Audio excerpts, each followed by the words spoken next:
you have a video on the letdown when kids get into their dream college, but parents don't have the money to send them. I think it's hard for kids to understand the money concept, and taking out loans totaling approximately $80,000 a year isn't the best idea. It is an awful idea. It's a terrible idea because when you do the math, that's $320,000 to get an undergraduate degree that's not going to get you much further than if you got this degree at a fraction of the cost. And this is the data.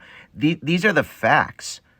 Read the book, Where You Go Is Not Who You'll Be by Frank Bruni. Look at the research by Challenge Success, which has longitudinal studies that show students who go to highly selective, expensive schools versus students who go to state schools, where they end up in life is not much different. They live wonderful lives, especially when it comes to an undergraduate degree. But this is more of a problem of expectations and reality, because when expectations don't align with reality, we have a problem.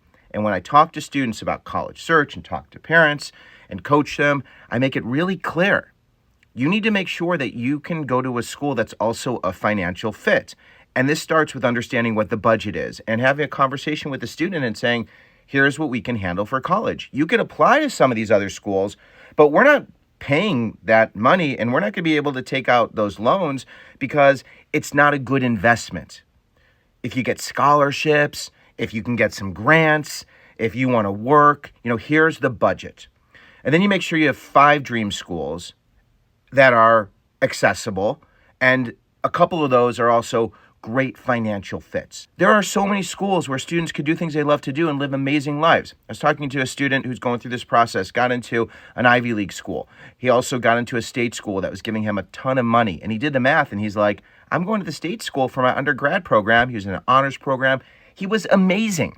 So it's understanding expectations and reality and appreciating that dream school can be a nightmare if you graduate buried in debt. Go to the school as part of a graduate program where an employer can pay for you. Maybe you work at that school and get paid. There are so many ways to still go to that school. Apply, but understand if you don't get a scholarship or grants or the money you need to go to make it affordable, then you're going to go somewhere else and you're going to live an amazing life. And you are an incredible parent who's going to have a child who's going to live an incredible life.